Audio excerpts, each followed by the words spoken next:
Hello and welcome to this episode of the Alien Familiar RPG Podcast. I'm Clayton. I'm Jordan. No, I'm Eliot. Before we get started, you can find show notes and more at alienfamiliar.com. You can email us at alienfamiliarmedia@gmail.com. We are on Facebook at facebook.com/alienfamiliar. And if you would like to help us out with supporting the show, you can do so at patreon.com/alienfamiliarmedia. So if you enjoy our content and would like to help us out with hosting costs, any help you would be able to give us would be greatly appreciated. Thank you for joining us. Today we are going to be talking about running imposters in D&D and other role-playing games. So we just had a session a couple of weeks ago as we record this where it was probably one of the most amazing sessions I've ever been in. And Eliot, you were the DM for it. And Jordan, you were the mark for it, as in this particular session, everybody's character except for Jordan's character was replaced with the doppelganger. Going into it, I've never been in a situation quite like that before, and Eliot, I gotta give you huge props for pulling off what is probably one of the more amazing sessions I've ever been a part of. Well, thanks, man. It's a lot coming from you. You're light years ahead of anybody else I know as far as gaming. You and Jordan both. So I always feel like the perpetual newbie. So that's high praise. That was definitely one of the standout, craziest fucking sessions I've ever been a part of. I've thought about it a lot in the 2 weeks since then, and that was a fucking head trip for sure. You guys got me. I always liked, I was just, before we started, I like to think about, just mental effort, like bandwidth, and I was just saying that was easily the most amount of bandwidth my brain had to dedicate to a gaming session in my life, for sure. I mean, they talk about chess players, how they burn a bunch of calories even though they're sitting still just because their mind's racing. I probably burned a couple pounds worth of calories that session. But I mean, I gotta say, it was a group effort though. I think we'll get into that as we discuss. Yeah, before we get too deep into the weeds here, I want to just kind of clarify that I see there being a distinct difference between doing traitors in the party and doing an imposter in the party. We did an episode about traitors in the party, episode 63, but for an imposter, the way I would define it is an imposter is a replacement of a pre-established character in some way. The imposter could end up being a traitor to the party, but not necessarily. The genres that most often seem to have this trope in it, I see as being like fantasy or sci-fi with the superhero subgenre kind of thrown in there as well. Usually it's like some sort of shapeshifter who's able to do it, or depending on the setting, it might be magic, or some sort of high-tech mechanism by which one person takes on the appearance of another. Movies about this, I would say probably one of the most cheesy fun one is Face Off with John Travolta and Nicolas Cage. Never seen it. Oh my God, you've never seen Face Off? I know. It's just it never got into my DVD player when I was a kid. Fuck being a kid. You need to watch that as an adult. It's worth it. As a kid, it's fun to watch, but as an adult, like who recognizes like some like elements of acting, it is such a complex portrayal by each of them, by Nicolas Cage and John Travolta, because they're both acting as each other at different points of the movie, and they're acting as each other playing these alternate characters. It's just amazing to watch. Well, and that really gets into one of the first challenges about the game was that, I mean, like I said, it was a group effort. I mean, it really easily could have fallen apart immediately, but the amount of planning that me and the rest of the party did, and the way that you guys, everybody but Jordan, really kind of rose to the challenge of having to play outside your character. I mean, it's so hard in role-playing just to play a character. We talked about that ad nauseum on here. It's just difficult to to play a character and feel like you're being true to it and all that stuff. But then to ask your party to play a facsimile of their, like a copy, an imperfect copy, an intentionally imperfect copy to make the game go for Jordan's sake, to make their characters be slightly different. That's a tall order. And, so the game went off mainly through the efforts of the party.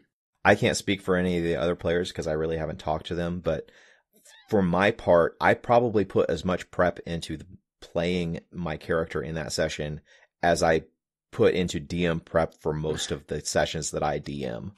That's good, because I was grilling you. I had you in the crosshairs way more than anybody else for, pre-existing reasons, but you got the full light of the interrogation in your face. It was amazing. Well, I don't want to just spiel on and recount the whole story. I don't think that's kind of our purpose here, but I think, if we're talking to an audience that's maybe thinking about spicing up their game or figuring out even why this is a topic or how it came up, to give a little backgrounding, the game's winding down. I'm really, as a DM, it's been a year-long campaign. We've done a lot of things, and I've just been putting most of my effort into winding the game down in a way that, feels good for me and the players, but, definitely we're on the downhill. And, I think the lesson I walked away from it and what I would like to impart to anybody listening is that, any obstacle or any inconvenience, in your games, if you put a slightly different point of view on it, you can find opportunity for interesting games or interesting twists in even the most mundane thing as a player missing a session. And that's really what this was. Jordan didn't miss a session. Well, yeah, he did. Yeah. That's right.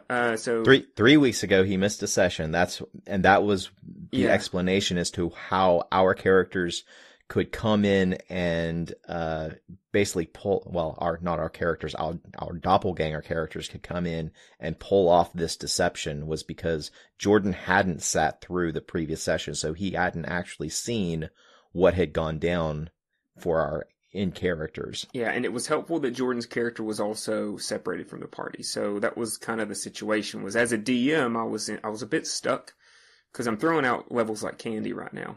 And so at the end of the session, I'd leveled my party. And not only was Jordan's character absent, his character wasn't even attached to the party. And so I was joking. I was like, well, just don't tell Jordan I leveled you guys. But sucks to be him. I can't see him getting a level just for being absent. And that's kind of where it all started. And that felt bad too. So my mind started to drift like, man, how can I? So at first I was thinking, well, maybe I'll do a side session with Jordan. And, that's always a lot of work because now you're prepping 2 games in a week. And, really the idea started with our friend Chris, who's in the game as well. And he has been tinkering a lot with imposter one-shots or really more like he was styled after the Among Us game, where there's one player at odds with the other parties. It's a mystery, and kind of the point of the game was to figure out who is the bad seed in the party, right? That when we had played this game, and it was also very fun.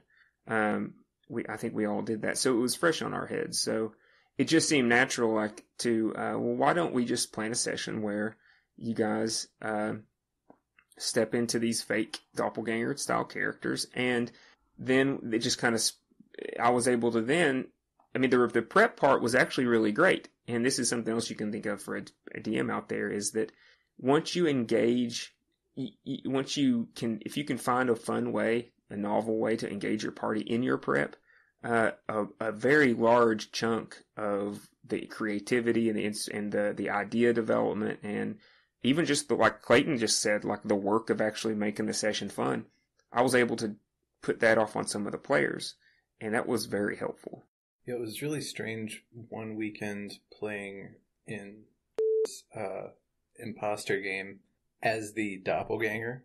I was the alien intruder in that session, and so I got to see it from that angle and see how everybody worked. It was a lot of the same players, and then the very next week I'm the only real person surrounded by doppelgangers, And I'm a pretty paranoid guy just by default. And so like, being put in a situation like this was it was a psychological experience, I have to say. Like it was very, very weird. Lots of hair on the back of my neck tingling up several times. It was visceral, and I think that's what you're going for in stuff like this, right? Like this is ultimately a horror scenario that you're talking about. And like from Eliot's game, this was me expecting a bunch of friends to return from, a journey to another kingdom, and, then completely getting blindsided by their betrayal. Then in this game, it was a bunch of strangers waking up on a ship trying to figure out what the hell's going on. Yeah, we kind of just turned it inside out. Yeah, I think this framework works both ways really well. See, this is something you can definitely drop into an existing campaign, or is just a one-shot for fun. It was amazing to play both ways. I think one of the greatest strengths of doing the Imposters the way we did was we were taking very well established characters who we've been playing for nearly a year, and playing the replacements of them. There was some subtle work there, guys.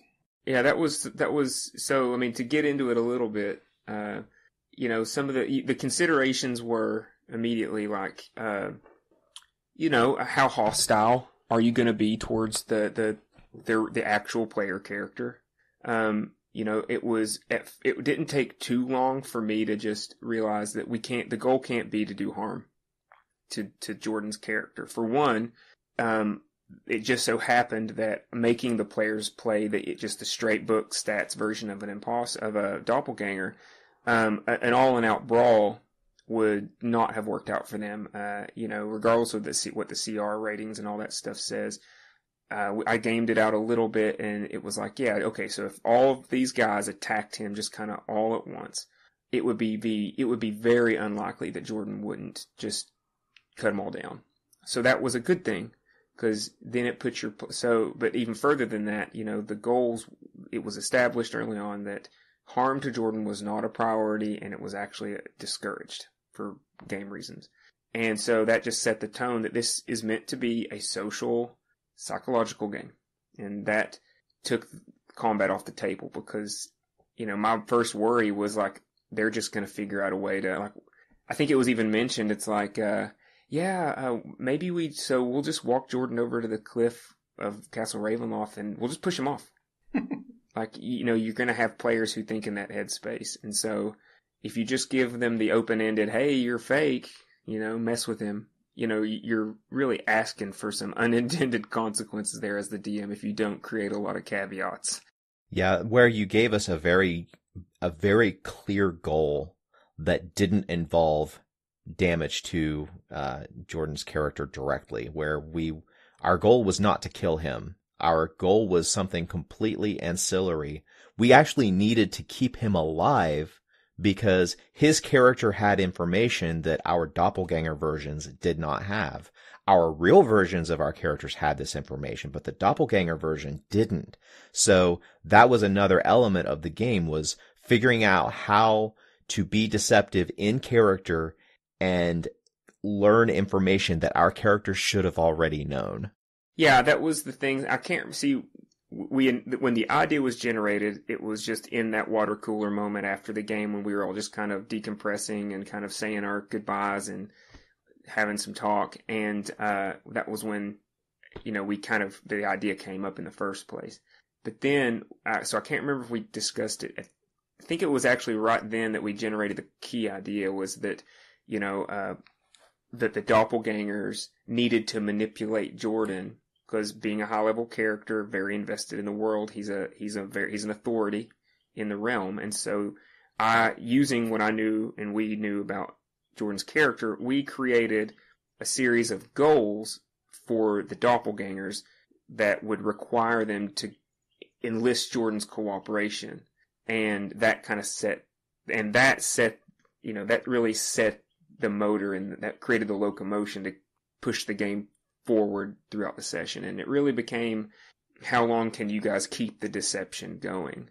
and that was, and specifically they needed to kind of manipulate Jordan's authority to force the recovery of some magical items that were not really items that these NPCs would want to give up. So that was part of the goal.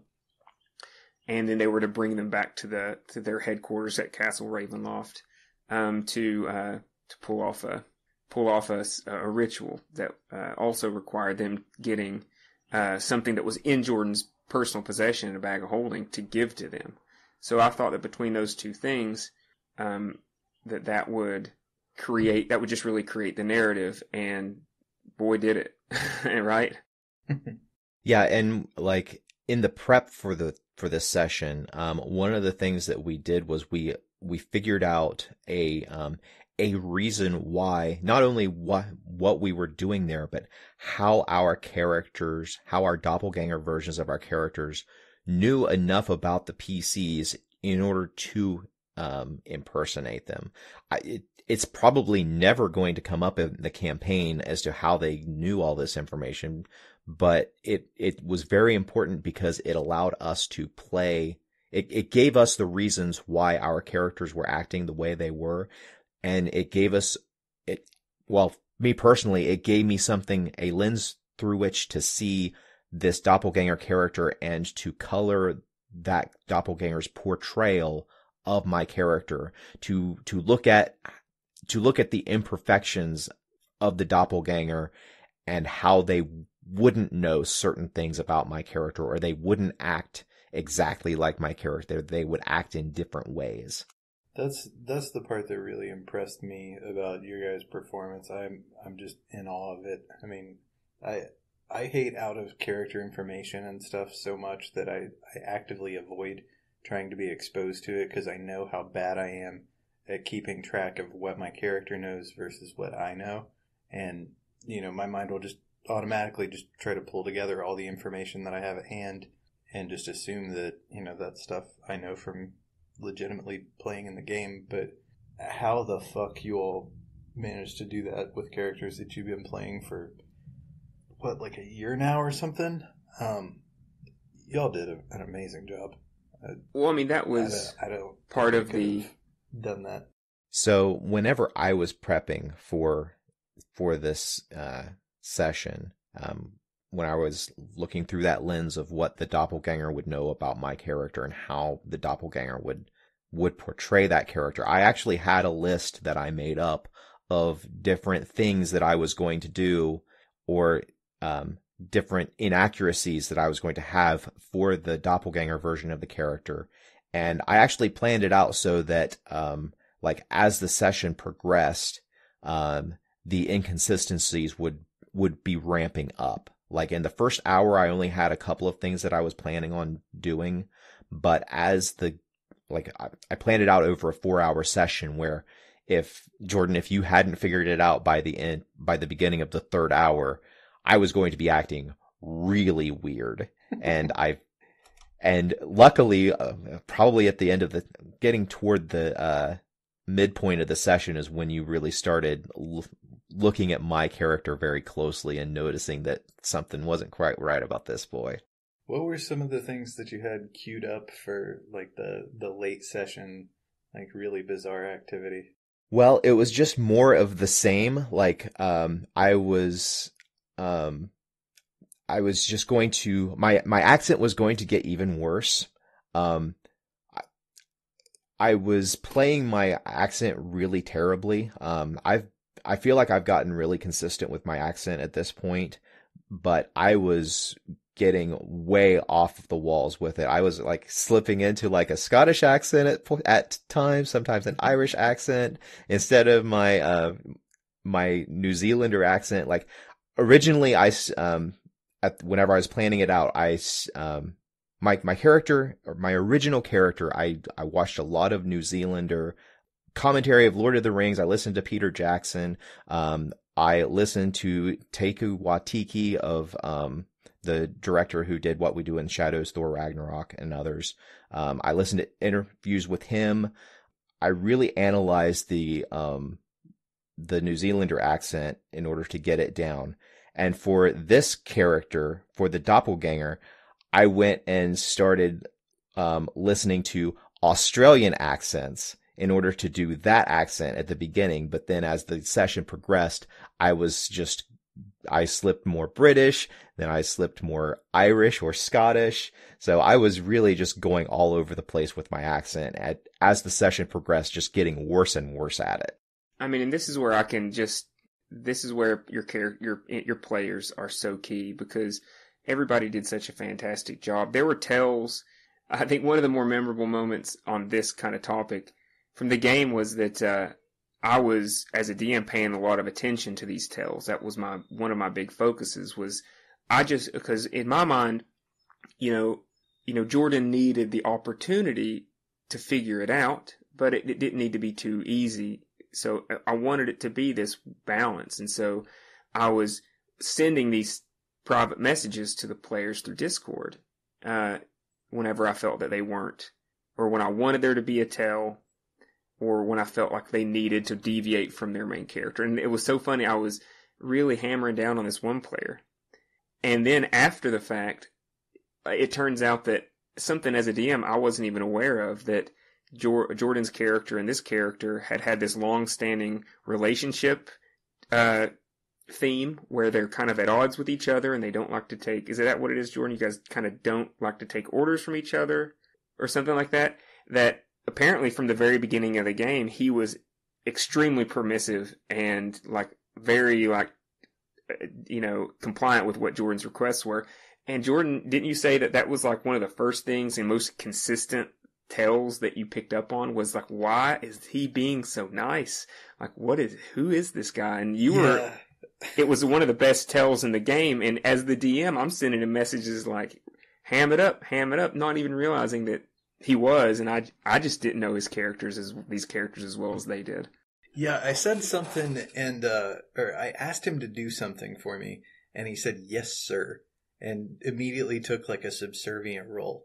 And everything that I would ask him about, or if I would throw in my opinion, he'd follow along with whatever I was doing.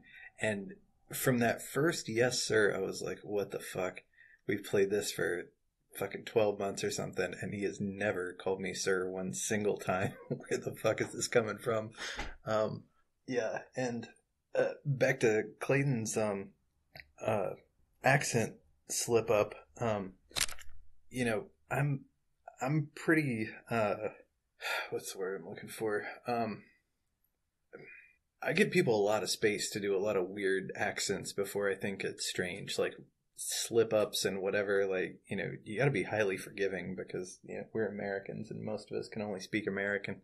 And when you were wobbling back and forth into the Australian and the kind of Scottish or British stuff, I noticed it, but I'm just thinking, well, everybody's got an off day. Clayton's practices or whatever, but stuff goes on, what have you. And so in both of these things, I'm seeing this I personally experienced this weird bleed into real life where the deception and the betrayal happened on a metagame level as well. So it's between players as much as it is between characters because of all that kind of squishy social stuff that happens in the translation between the game world and the real world. You know what I'm saying? Yeah, absolutely. I remember, and I think that was the one that cracked me up the most. The most times I had to either cover my mouth or mute a little bit was when, because Clayton said pretty early on when we had the idea, it was I'm going to call him mate, because that's an Australian kind of thing, and he's never used it before, and consistently. And like you were saying, Clayton, I noticed that you really ratcheted it up. You found ways to say it more and more often as the game went on. But every time he would throw a mate, right, mate, I just was cracking up, dying. And I'm like, oh my God, he's going to figure this. This is the moment he figures it out. But yeah, that as the player, that was the hardest thing, was to if we had been doing this face to face, it would not have worked. No. Because we had all gone over what all of our tells were going to be. And we were the private Discord server that we had set up for all of our in-game chatter between all the doppelgangers was just lit up every time we did one of these things. It was like, oh my God, that was so awesome. You did that so well. And if we had been sitting around the table, Jordan would have seen us like lighting up and cracking up every single time we had done something that was one of these planned inconsistencies in our characters. This is the first role-playing game experience that I've had where I can say that the online format that COVID has forced on everybody has made this much better, like you're saying, than it could have been in person. Like, it would have been extremely difficult, probably impossible for most players to pull off in a face-to-face setting like that over the course of hours. Yeah, no way. Oh, just the sheer volume of communication that we had. That's the thing, Jordan. Like, and you saw because we shared that chat with you. But man, the amount of communication we had to have with one another, them asking me questions. I mean, if you're in person and you're buried in your phone the whole time at the exact same time as somebody else is shooting messages, that is so sketch. And dude, the idea that the entire group besides you is in a chat and they're talking back and forth about how to like get one over on you. That is the paranoid person's nightmare scenario. Like, that's the one you spend all your mental energy convincing yourself isn't happening. Which is why it was you were the perfect target. This was one other thing we were like, oh, that's so perfect for Jordan. I really was afraid, and this to the DMs out there, this is another, consideration, is that I wasn't 100% sure that Jordan was going to appreciate the joke. I was fairly certain he would, but there's a world in which Jordan had a bad day, and that session really just pissed him off. And, you really got to know your player and make sure that it's going to be something that they would appreciate. And you can't really know until it goes off, because if it would have gone badly, you could have very well just been like offended or put off by it. But lucky it didn't go that way. But, you can't just pull this kind of stuff on any old player. Okay. I think I would have appreciated it under any circumstances because, I mean, I detach myself enough from games to, like, not get, offended and into it and stuff like that. And just as a thing to accomplish in a role-playing game, it's fucking impressive as hell.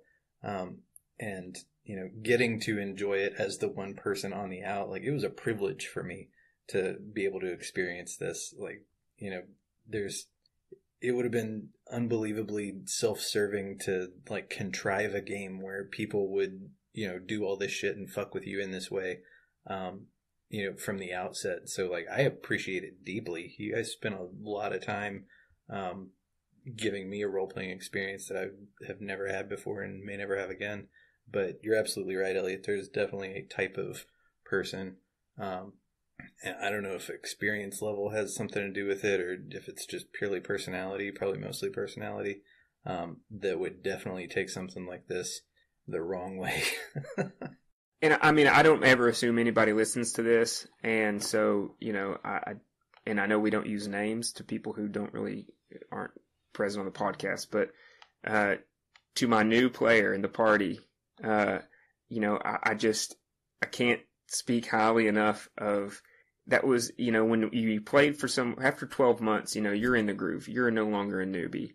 And I was still kind of worried about how comfortable my newest player would to gaming would handle it. And you talking about Gruben? We can say his character's name. Yeah, Gruben. Yeah. So, and I think that there was a misunderstanding because the way the game ultimately unraveled was, I mean, it went on so long. I never thought that it would, I had contingencies planned for like, okay, well, what if the jig is up in the middle of the session? What if it happens immediately? And, but it went all the way to the end, to the 0 hour of the game. And eventually, though, it ultimately was, and, like everybody was definitely hamming it up, trying to give Jordan as many tells once the game really was starting to wrap up. And it was just so funny how Gruben, I thought had personally the best tells, because not to get too in the weeds about the game, but I had created a trope early on in the game that there's a stereotype about dwarves in this world that they always have diamonds in their pocket. And at one point, Gruben got so tired of hearing this from people that he went out and bought a bunch of fake diamonds to keep in his pocket just to screw with people, so that when they would ask for a diamond, he would just give them one, but it'd be like a cubic zirconia or whatever. In the game, right from the very beginning, one of the first tells, and he did it with such a straight face, was that Jordan picked up on it. Like, he was doing the same thing in the world, approached it, but he was given real diamonds. So this doppelganger had heard this, but just thought that Gruben actually carried real diamonds. So Jordan picked up on pretty early on that he was actually giving out real diamonds. And it was a series of just bold-faced lies that Gruben had made that eventually was like, I gave Jordan just the definite, he's lying, and it led to the conclusion of the session. I feel like he walked away from that thinking, oh man, I messed up. Because I was giving him a little bit of a hard time about it in a joking way, but I did it because he did fantastic. And it's always great as a DM when you have a player who starts off, it's their first role-playing game, and you get to that point where you just watch the player interact with the party. I'm like, he's got this. And like, he's stepped up out of the beginner, in my mind, out of the beginner category of gamers, and that's always a great feeling. Dude, to my mind, from my experience, when we were all sitting around towards the end of the night, and I'd asked Gruben to go do something for me, and he came back and, said some shit, and like stuff wasn't lining up. And for the first time, I really started to doubt Gruben. Like, that, I'm playing a ranger, he's playing a druid. We've been tight. We've been thick as thieves the whole fucking time. That dude had 100% of my trust. And when I started doubting him, that's when everything fucking crumbled. That's when reality started falling apart from my perspective. It was like, oh my fucking God, all bets are off. I can't fucking trust Gruben either. I almost went straight into just aimless combat at that moment. Oh, and that scene, the way that scene unwrapped too, couldn't have been scripted. But it was so perfect. Because in my mind, the best way to think about the weirdness was The Shining. And like the way that, when Jack Nicholson's character sits down at the bar with this ghost, I guess, and he's having this fake conversation. And then I think even, if I'm not mistaken, in the movie, it pans out to where you can even see that he's just talking to nobody. And then it goes back. That was the vibe that moment had, because at that point it was just you guys were drinking at a bar in the castle. You're super paranoid, starting to figure what is wrong with this situation, and then you're just surrounded by all these doppelgangers who are completely going off the rails. And it was just the most awkward, eerie 20 minutes of gaming that it was amazing. That it was, everybody was just at peak performance in that moment. It was amazing.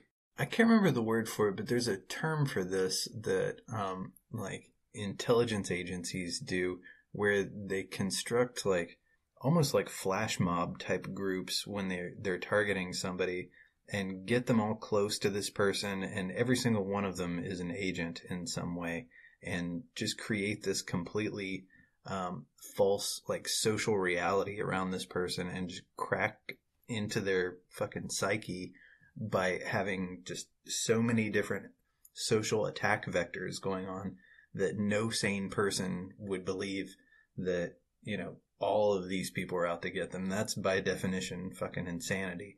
I wish I could remember the term for that tactic, but that's exactly what that fucking was. And man, being the victim of it, it's fucking nuts. What I had in my mind was that scene from Vanilla Sky when Tom Cruise finally realizes that this whole fucking world he's in is a simulation, and he just fucking runs through the streets screaming. That's pretty much what it felt like. Winston was getting close to that moment. I think that one of the greatest strengths that we had with that particular session is that at the end of the session, all of us succeeded in our goals. Our doppelganger characters, they had the goal of, we were going to do this nefarious thing.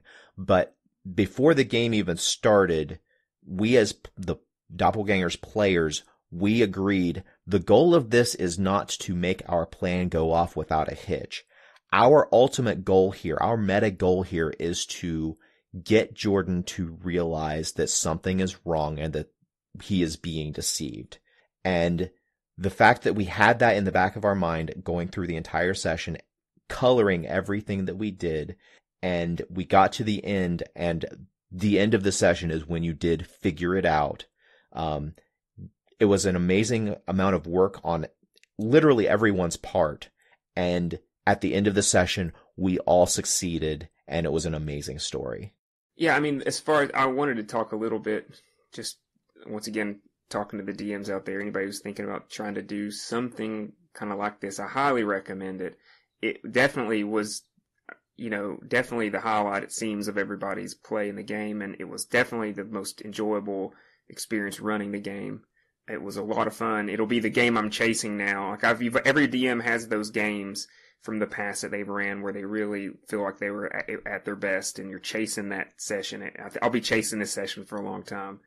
But there are some of the considerations that I had to pull behind there are some things I didn't want to even give to the players as a responsibility. So I never even told you guys, and I'm sure you figured it out, or maybe you assumed, Clayton. I'd like to know, but one of the things I was worried about was there's this game mechanic for figuring out lies, insight versus deception. And obviously a doppelganger is perfect because a doppelganger has a pretty high deception. But Jordan, being a 12th level character, he's got a pretty good insight too. So I had to set this marker, this line, that every time the players did an inconsistency, I had to ask myself, okay, does this cross the line? And I tried to be generous for Jordan's sake. And so anytime that the doppelganger spoke an untruth, just a straight up untruth, not a bending I'll let them bend the truth a little bit, but when they spoke an untruth, I broke out just old school dice, rolled. I rolled a deception, rolled an insight for both of them. And so I don't know how many times it worked. Luckily for me, Jordan's character in my hands rolled terrible the whole night. But, there were, what would you say, estimate maybe 4 or 5 times, Jordan, where it was extremely inopportune for the party in general. But I had to stick to my plan and say, this is wrong. And I was just, Jordan, he's lying. About some mundane thing. It was consistent throughout the session. It happened a few times at each point. And, next thing you know, you would be focused on the game, trying to accomplish whatever tasks you guys were doing. And then you had to deal with this curveball where the DM's telling you your trusted party member is just lying. That's exactly what happened with Gruben. I rolled an insanely high insight roll, and I guess he did horribly on his deception roll. And you just told me, you're absolutely 100% certain that this dude is telling you a bold-faced lie right now. Yeah, behind the curtain, he rolled a 1. So I'm like, what the fuck?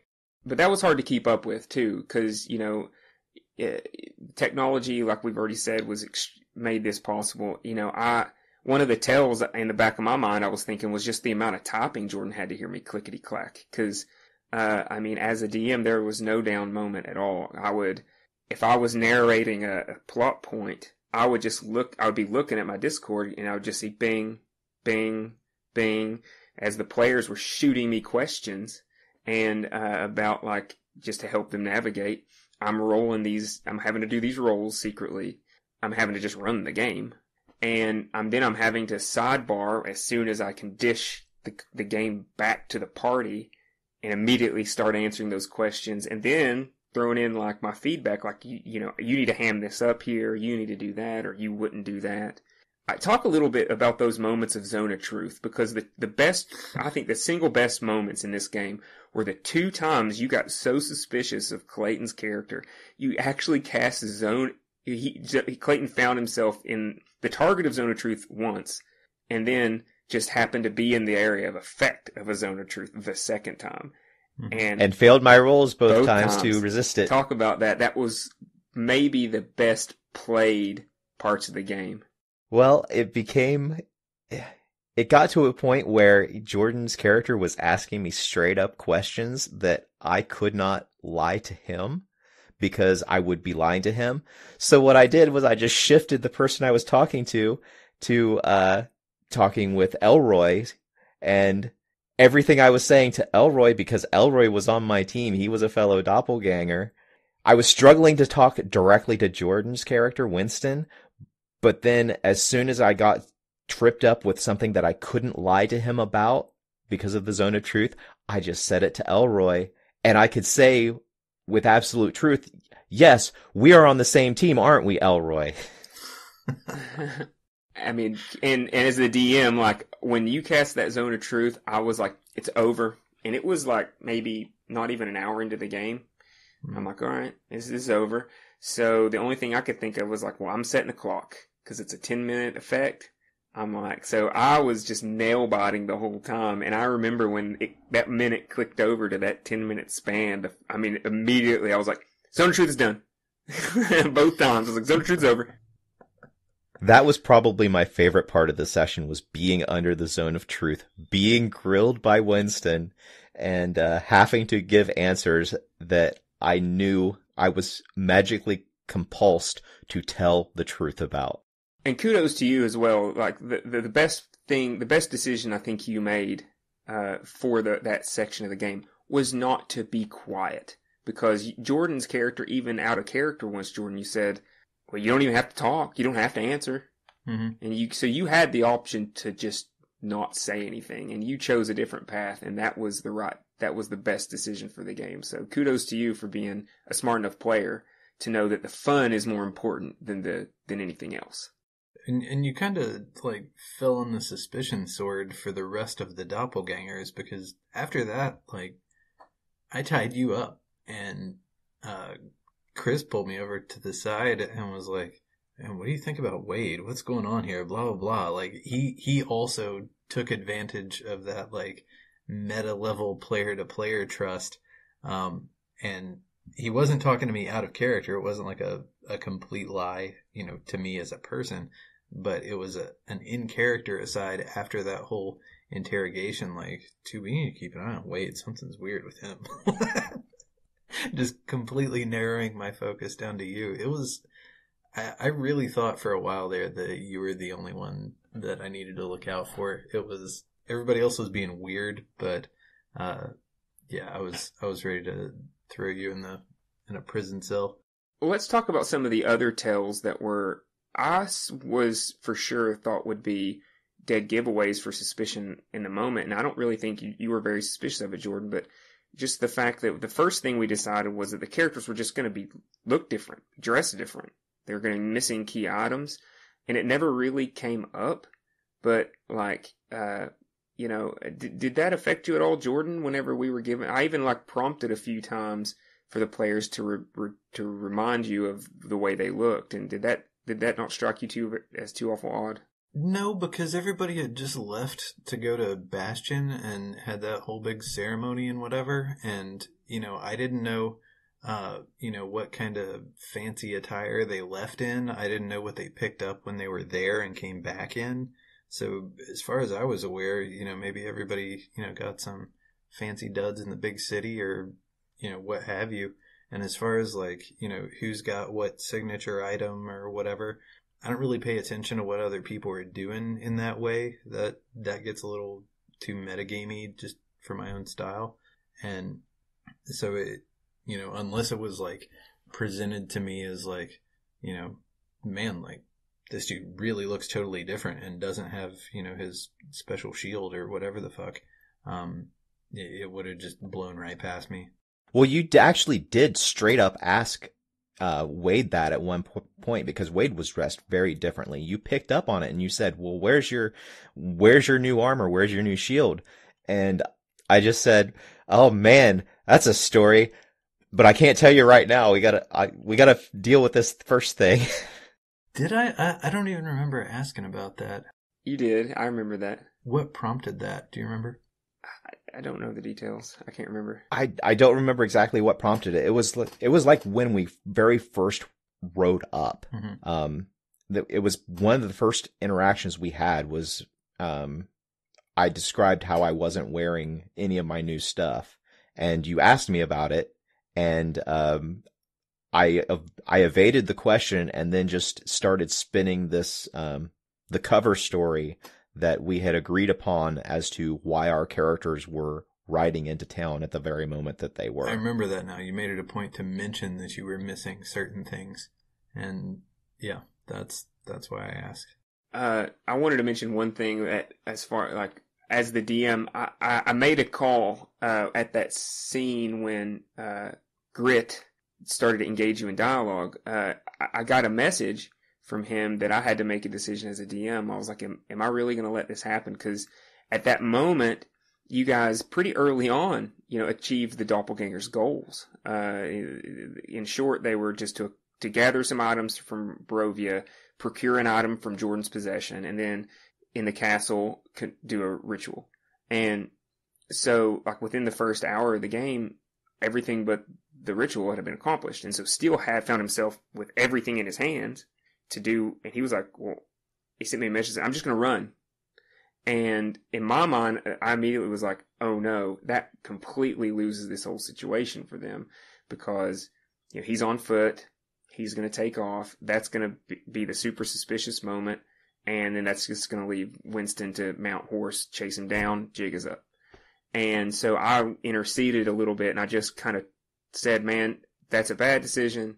Are you sure you want to do that? Why don't you just do this? And I gave him a suggestion. And I'm glad I did, but that's a moment when I think it's kind of, it could have gone off the rails a little bit with the party. But, I think that sometimes, I found myself rooting a bit too hard. And I want somebody else to bring in a point, but that's going to lead me to my next compliment. Because as the DM, I didn't think it was going to go off that well.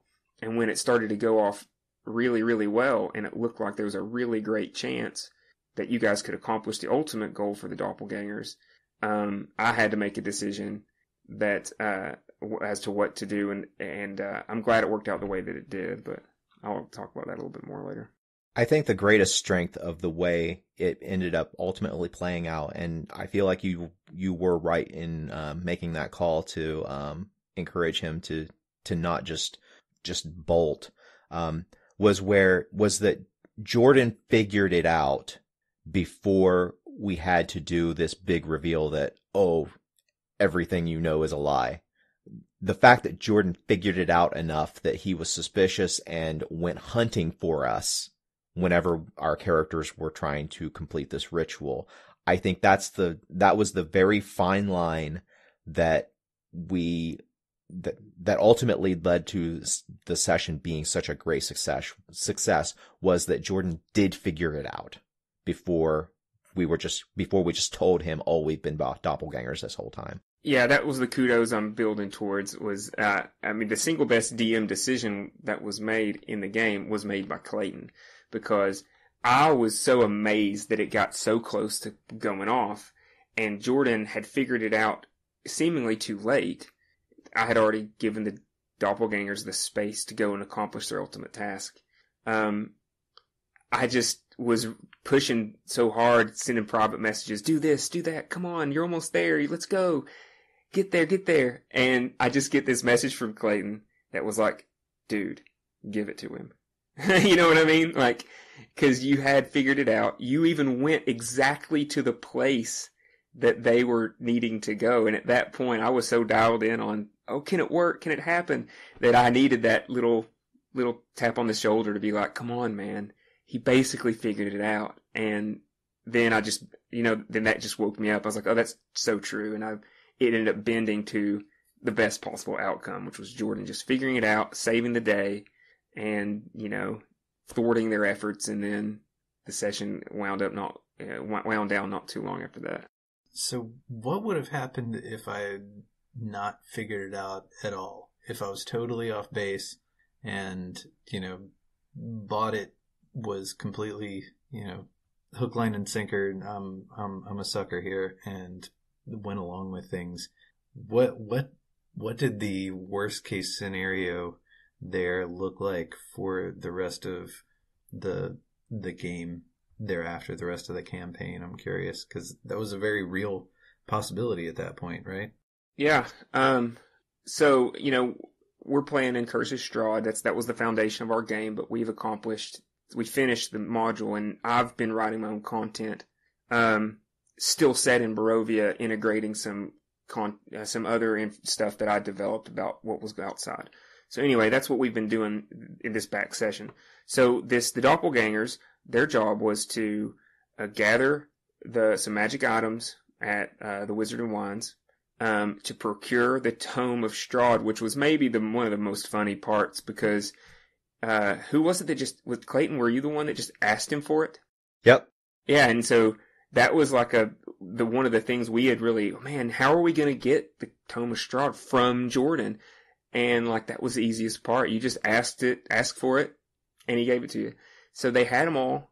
And so all you guys had to do was sleep a night, because the ultimate goal was to then, in the night, the doppelgangers were going to kidnap Irina, who is now, who in my game lived, and take her down to Strahd's tomb and cast a ritual that was encoded in the Tome of Strahd, and that would allow Strahd's soul to occupy Irina's body. And so, had you not figured it out, then you would have woke up, the party would have just been gone, so the doppelgangers would have fled to become agents of chaos in Barovia some more. And you would have woke up, and the next day, and in this game, Jordan's character is going to marry Irina. We're not going to go into those details why, but Jordan's character is about to be wed in game to Irina. So you would essentially have to live out this creepy wedding ceremony where, unbeknownst to you, Irina's soul has been destroyed and replaced with Strahd's. And Strahd was going to then, depending on how you reacted, and the idea was that essentially it would be a secret in the game that Irina was now Strahd, and she runs one of the big cities for Jordan. And so Strahd would basically be back as your wife. That would have been fucking bananas. I'm glad it didn't work out that way, though, because that would have just been counterproductive for me trying to wind down the game. That would have just thrown one more thing I'd have to resolve. So I'm really glad it worked out the way that it did. Yeah, I think it worked out pretty well. Yeah, I think that was the closest thing to a perfect session I've ever been a part of. Well, what were the downsides, Clayton? That was something that's on our agenda to talk about. I'm curious, looking back on it, well, let's talk a little bit about some of the things where maybe there could have been improvements or slight adjustments to make it even more exceptional. Well, the key thing that we had was everybody, all of the players who were in on it were 100% gung-ho for it. We couldn't have been more enthusiastic for doing this session. If you have any players who are less than 100% on board, I don't think it's going to work. Yeah, for sure. As far as prep work, what would you guys have done differently if you had it to do over again? Was there anything that you wish you had, that you wish you'd thought of, like, mid-session? The only thing that, looking back on the session, that I would have put a little more time into was honestly the skill challenge. This is something that, being new to running high-level campaigns in general, something I've struggled with, and I'm sure a lot of DMs struggle with, is allowing players the opportunity to use a lot of these skills that they've put a lot of investment in. And the concept of a skill challenge was out of my comfort zone, and it was something I hadn't really taken on. But I just kind of felt like I had to, mainly because the doppelgangers were so weak. And so the idea was they had to infiltrate a building that had enemies and hostiles in it. And so I was like, well, how am I going to run a combat with doppelgangers that don't have magic in a party that has a lot of magic? And I was like, well, if I just do a straight up combat, this is just not going to work. And other than just in general, everybody liking the idea and playing their characters really well, I feel like a highlight of the game was that right in the middle of the session, I used this skill challenge that, really seemed to scratch an itch that everybody enjoyed. And so looking back on it, I wish I would have maybe refined it a little more to be, just to be a little more detailed, a little less off the cuff. But what it taught me was that, I'm worried that I might drive the concept into the ground, because I don't really think I'll ever run a game again for this party that doesn't have a skill challenge component. because it was just so fun. Mm-hmm. Yeah, I really enjoyed that a lot. That was actually one of the red flags for me, though, when it happened, because, like, the whole goal of the thing is precisely what I've built my character to be able to do. You know, it's infiltration, it's stealthy assassination stuff, you know, things like that, acrobatic shit, whatever, all that Assassin's Creed type of nonsense. And so every single one of those, it's like, I am clearly the best one in the game to do this. So I'm going to do it. I'm going to succeed. Okay, here's another one. I'm going to do this one too. And it was this like slow roll of like, why am I the only one rolling dice here? Why am I the only one that makes any sense to roll dice here? And I commented at one point, like, I kind of expect to die. This feels like the last episode or the last scene of a character where you get to, you know, they showcase all the shit that they're best at and then they fucking go out in a blaze of glory somehow. I was like, what the fuck is this leading up to? This is very strange. That actually put me on edge. Well, I'm glad to hear, because I mean, when I was conceiving of it, that was the goal in mind. Was I mean, you're in that unfortunate position of the sneaky, stealthy, roguey ranger type guy that, on paper, I mean, there's so many characters that look great on paper, but whenever you really think about it, unless you're dungeon diving, I guess, and you know, I mean, you can create combats that are designed to really advantage a sneaky, infiltrating kind of person, but those characters tend to, I think, have to overlook a lot of their skills because splitting the party is so crappy. And it was just, when someone's really good at sneak or infiltrate or whatever, I mean, that's pretty much you go off on your own and you do something to use your skills. And if not, then you're just kind of stuck with these big skills that every now and then maybe you roll a stealth, maybe a sleight of hand here and there or whatever. But for the most part, I think the best part of your character as the way you've built it, a lot of times just kind of go, you know, unused. Yeah, your fantastic stealth roll just inevitably gets botched due to dopey paladin clanking around in his full plate mail. It just always happens that way. And I'm not sure about this, but I think that he was he trying to throw that skill challenge at the end when he was trying to jump in and do that last one? And I'm like, no. This is a stealth roll. No, that was him being out of character, like his doppelganger being out of character, being something other than what you should have expected, and offering to do this stuff that you know he was bad at. Okay, I couldn't tell in retrospect if it was that or if he was intentionally trying to screw that up for some reason. No, he was. I agree with Clayton. I haven't talked to him specifically, but yeah, that was the impression I got. Was he was just trying. I think he noticed too that you were getting a little bit. I noticed it, that you were getting a little suspicious at that point, having to do all the rolls. And I also think there was a bit of him like trying to answer that concern of yours and be like, oh, well, I'll do it. And you're like, wait a minute, sit down, Paladin. This is a stealth. I'm like, no, I got this one. He's like, oh, okay. But on another note, just as an aside about the skill challenges too, I can't recommend them highly enough. And please, as the game moves forward, players in my game, tell me if I'm going a bit far. But I mean, maybe your character, being the stealthy type or whatever, has the best example. But I think every character has those skills on their sheet that just really never come up. And since the last game, looking forward, knowing that this was a novelty, the one thing I'm carrying forward from this game as a lesson is that I, as a DM, have been paying a lot more attention to this. I've been looking more at your sheets and thinking, okay, what are some dead points on these sheets that I never give attention to? And integrating the idea of a skill challenge into the game to specifically hit those skills, I think is something that I'm hoping is going to just make the game even more fun going forward. It kind of combines combat dice rolls with the social element of the game, which a lot of people love. And I just think it's one of the best new tricks that I've added to my bag over the course of this game, and I would really recommend it to any DM. Anytime that you can work in a skill challenge, it's almost always going to be better than combat. Mm-hmm. Well, we're starting to get a little bit long. We're a little bit past the 1 hour mark. You want to go ahead and go into geek things? Sounds good. Sure. My geek thing is, it's a couple weeks, or almost a couple months old now at this point, but I've just kept forgetting to bring it up.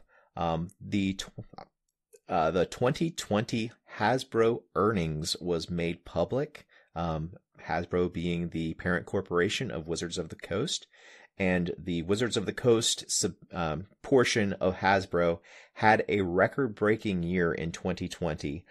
Dungeons and Dragons had a 33% increase in revenue in 2020 over the previous year. Woot woot. 5th edition D&D is not going to be going away anytime soon. I've kind of been suspecting that they're working on 6th edition, but whether or not they are working on it, I don't think that they're going to be releasing a 6th edition anytime soon. They're still earning hell of a lot of money off of 5th edition, and I would say that the most recent books that they've been releasing have been continuing to be of the highest quality for role-playing games books. I never thought I would be 6-7 years into an edition of D&D, and the books that are coming out are just as high quality as the books that initially came out. I would love to see a breakdown of those sales numbers to see how much of that is just new players buying a player handbook, how much of that comes from online, how much of that is the newer books. I'm dying to know where all that money's coming from. I've got a few hunches, but it'd be really cool to see some data on that. I'm sure they're not going to release any of that though. Well, I mean, and kind of adjacent to that, Clayton, I've been, noticing that Roll20 is starting to assert an ad presence throughout. I mean, maybe it's just because I'm a targeted customer or whatever, but, I've never seen Roll20 advertised ever. And in the last maybe 2-3 months tops, it just seems like every couple of days I'm surfing something, and whenever it comes to an ad moment, Roll20 is right there in my face, and they're putting together some high quality ads to promote themselves, and to me, that has to speak to the fact that they have to be flush with cash after this 2020 boom. I mean, I know I threw them a bunch of money. You still see ads online, Eliot? Yes, I do. Okay, I'm not a computer nerd like you. Noob. Facebook exists. You cannot get away from the ads. Sure you can. If you are on Facebook, you cannot get away from the ads. Well, I'll jump in with mine next, since we're on the topic of Hasbro products. Is that a nostalgia moment I had? I'm getting a bit long in the tooth myself, and my son, who is about to be 10 years old, has gotten reinterested in Pokemon and games in general. And so when I was treating him to some packs, I just impulse bought 2 Commander decks from Magic the Gathering, because I was a huge Magic the Gathering kid when I was young. And we sat down and I played my first game of Magic in a long, long time. And it was strange how different the game has kind of grown, and the different formats now that are popular. The Commander format itself, I'm still trying to wrap my head around, but I was also similarly shocked at just how much of it felt just like putting on a nice old hat. And it was a lot of fun, and it got me thinking maybe a little bit of nostalgia is creeping back in. I kind of want to go grab up a standard deck or something and head to my local card shop and play a couple games. I'd forgotten how much fun I had and playing Magic. So I'd recommend anybody who's kind of fallen out of it, or any old hobby, go grab it up and give it a try. It was a lot of fun. I guess in reference to Eliot's advertising experiences, I think I might have brought this up in a previous episode, but apparently it's worth mentioning again. My geek thing is going to be the Brave browser. If you've never heard of it before, it's essentially Chromium, which is the open source part of the Chrome browser, with a bunch of privacy and security stuff built on top of it, baked in. So it'll automatically block whatever ads that would normally pop up, including YouTube ads and all that annoying shit. It also prevents tracking from site to site, so it pretty well kneecaps Facebook and Google's entire business model, which is pretty awesome. The way that one of the ways that they make money is as sort of a broker where they have offered this cryptocurrency token called the Basic Attention Token, and you can enable some limited advertising on your browser, and you get paid in this cryptocurrency for getting these ad notifications in the form of just like little push notifications. And so those accumulate, and they can be, sold on the market just like anything else. But they also have a supporting economy built up where publishers, with can join up with this thing, and you can tip people whose content you like with with BAT tokens, or you can set up a list of people that you follow and just give a certain amount, just like Patreon, every month or whatever, to those people's content.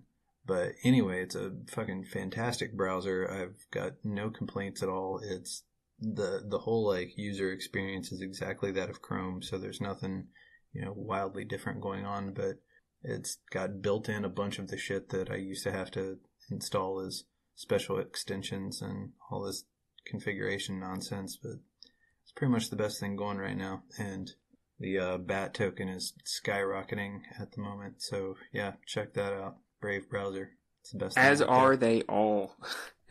People, yeah, they're all doing pretty good. Cryptocurrency right now. It's not too late. I've been buying slowly but surely. I think I've only got like $200 in a crypto account right now, but just for the lulz, I put $50 into GameStop back in whatever and lost pretty much all of it down to like $20. So I rolled that over into Bitcoin, and I've added about $150 more in Ethereum and Bitcoin, and in 6 weeks, I've recouped all of my losses from that, and it's just going strong. I don't think that I think every chance I get from now till the end of time, I'm going to be throwing $10, $20 into my crypto account, just because, man, it's on the move. Yeah, I put a portion of every paycheck into some cryptocurrency in one form or another, and I imagine I'll probably be doing that forever. It way outpaces the amount that I put into the stock market, and yeah, there's no point in history when it would have been a bad idea for you to have bought cryptocurrency by this point today. You would have made money at any point if you had bought it in the past. Yeah, you were the one that, not to continue to delay the session, but you were the one that said to me once, that made me think, because I was reminiscing, imagine if we got in at $1, and you just said, imagine 10 years from now, whenever you say, man, Bitcoin just hit 1 million, wish I would have got in when it was at 50, and that really rang true to me. So yeah, I jumped off the ledge, and I'm glad for doing it. I thought about putting my whole stimmy in it, just because, like you said, it's growing right now at a rate. It's like, why keep it in a bank account whenever I could just let it sit on some crypto and gain 3 or 4% a day? Yeah, it's crushing. Like, you're an idiot for holding on to cash at this point. All right, guys. The opinions of the hosts of the Alien Familiar RPG podcast should not be construed as financial advice. What do you say we stop this bullshit and start rolling some dice, guys? Let's do it.